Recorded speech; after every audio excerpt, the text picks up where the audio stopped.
Baik,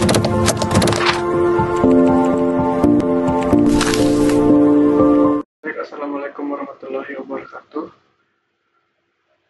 Perkenalkan, nama saya Fahmi Septian Hidayat dengan NIM E1R021178, yang dimana di sini saya bakal menjelaskan proposal penelitian dari saya yang berjudul Efektivitas Media Pembelajaran Matematika tentang pokok bahasan trigonometri di SMA 1 Gerung kelas 10 berbasis Android melalui metode Jigsaw.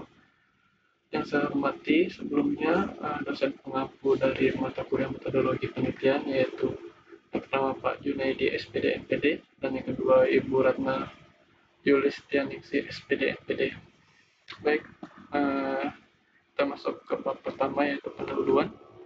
Di sini ada latar belakang yang dimana penyelenggara pendidik dengan mengandalkan pembelajaran konvensional perlu mengalami pembaruan untuk kebutuhan penjaminan mutu pendidikan nasional saat ini, terkhusus pada bidang teknologi informasi dan komunikasi dengan adanya revolusi teknologi informasi yang menjadikan teknologi informasi menjadi fasilitator bagi berbagai kegiatan, tak terkecuali di bidang pendidikan.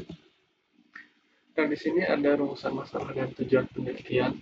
Nah, di sini rumusan masalah itu ada dua, yang dimana yang pertama, bagaimana proses berlangsungnya pembelajaran berbasis Android untuk materi trigonometri kelas 10 SMA Negeri 1 Gerung. Kemudian yang kedua, apakah media pembelajaran berbasis Android ini untuk materi trigonometri kelas 10 SMA Negeri 1 Gerung itu valid dan praktis untuk digunakan. Nah, tujuan penelitian ini adalah untuk mengetahui media pembelajaran berbasis Android yang efektif untuk meningkatkan hasil belajar peserta didik pada pembahasan trigonometri dengan menggunakan metode Jigsaw. Nah, di sini ada beberapa manfaat penelitian. Yang pertama, manfaat teoritis. Hasil penelitian ini guna meningkatkan pengetahuan yang akan digunakan sebagai pembelajaran kolaboratif tentang keefektifan. Kemudian yang kedua itu ada manfaat praktis, yang ada 4. Yang pertama itu ada manfaat bagi sekolah, yang kedua manfaat bagi guru, ketiga manfaat bagi siswa, dan yang keempat manfaat bagi peneliti. Nah, kita masuk ke bab kedua, yaitu landasan teori. Di sini pengertian efektivitas. Jadi efektivitas pembelajaran merupakan tingkat pendidikan diukur berdasarkan tujuan yang dicapai sesudah dilaksanakannya proses pembelajaran yang diberikan keleluasaan siswa untuk mandiri dalam melaksanakan kegiatan. Yang berikutnya itu efektivitas menurut para ahli. Yang pertama, Raffianto. Di sini pengertian efektivitas adalah seberapa baik pekerjaan yang dilakukan dan sejauh mana orang menghasilkan keluaran sesuai dengan yang diharapkan. Yang kedua itu Gibson et al. Pengertian efektivitas adalah penilaian yang dibuat sehubung dengan prestasi individu, kelompok, dan organisasi.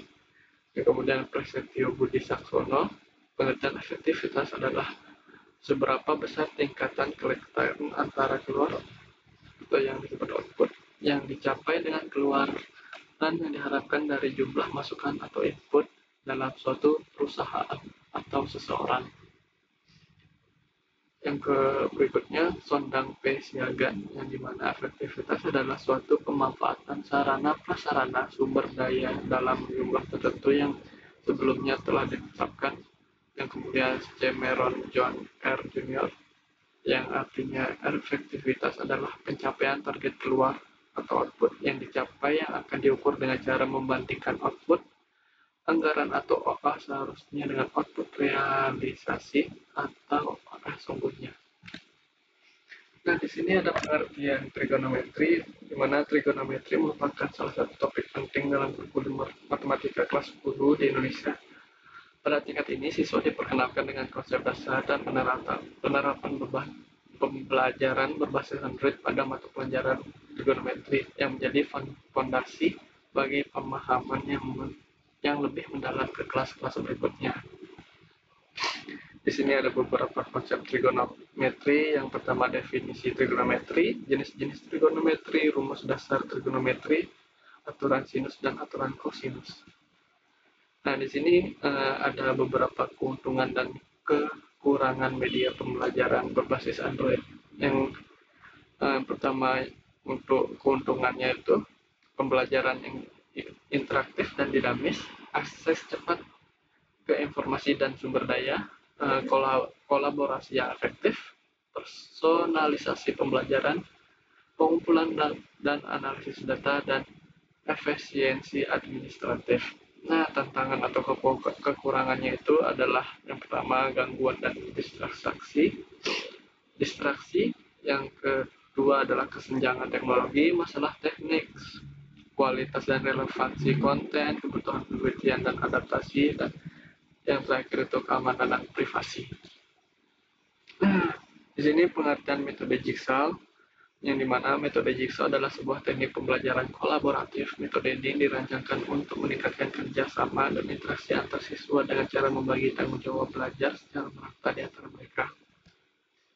Di sini cara untuk menerapkan metode Jigsaw itu yang awal-awal pembentukan kelompok awal atau kelompok asli, yang kedua pembentukan kelompok ahli, terus kemudian diskusi kelompok ahli, dan kembali ke kelompok asli. Yang terakhir itu evaluasi dan refleksi, yang dimana langkah-langkah umum untuk menerapkan metode Jigsaw dalam kelas. Kemudian keuntungan dari metode Jigsaw itu bisa meningkatkan pemahaman mendalam, meningkatkan keterampilan komunikasi, memperkuat kerjasama dan interaksi sosial, meningkatkan motivasi dan keterlibatan, mengurangi kesenjangan akademik. Yang keenam itu mengembangkan keterampilan kolaboratif, menciptakan lingkungan belajar dan inklusif. Yang ketiga ini penelitian yang relevan. Di sini ada dua penelitian yang relevan, yang dimana yang pertama itu Murthy Anita yang berjudul Analisis Penggunaan Media Internet dalam Proses Pembelajaran Mengajar pada Mata Pembelajaran Ekonomi Kelas 10 di SMA PGII 2 Bandung. Dan yang kemudian itu peneliti yang kedua Sulistiwati Kartika dan Hendrik Pratama 2017, di mana pengaruh penggunaan WhatsApp Messenger sebagai mobile learning terintegrasi metode group investigation terhadap kemampuan berpikir kritis. Nah, yang keempat itu ada kerangka berpikir. Di sini ada skema kerangka berpikir, yang dimana yang paling atas itu mata pelajaran, kemudian pembelajaran berbasis Android, yang dimana ada aplikasi dan user form, kemudian melakukan proses wawancara, melakukan analisis data, dan yang terakhir kesimpulan. Di sini ada bab yang berikutnya itu ada kelima, metode penelitian, yang dimana di sini jenis penelitian itu menggunakan quasi experimental design atau yang disebut desain eksperimen semu. Yang kemudian di sini pemilihan sampel yang dilakukan itu ada pemilihan dua kelas, yang masing-masing kelasnya itu berisi 32 siswa dari populasi kelas 10 SMA 1 Gerung yang dipilih sebagai sampel. Jadi kelas ini dipilih berdasarkan kriteria yang relevan untuk penelitian sebagai homogenitas dalam hal kemampuan akademik atau akses terhadap teknologi berbasis Android.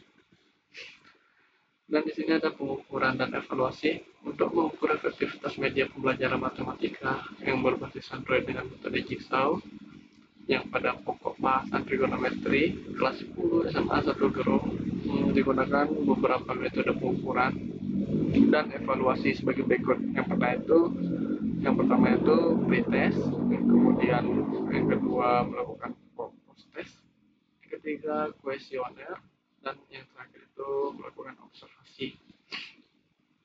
Ya, mungkin itu aja yang saya sampaikan untuk proposal penelitian yang saya buat. Apabila ada kekurangan, saya ucapkan mohon maaf. Dan sekian dari saya. Assalamualaikum warahmatullahi wabarakatuh.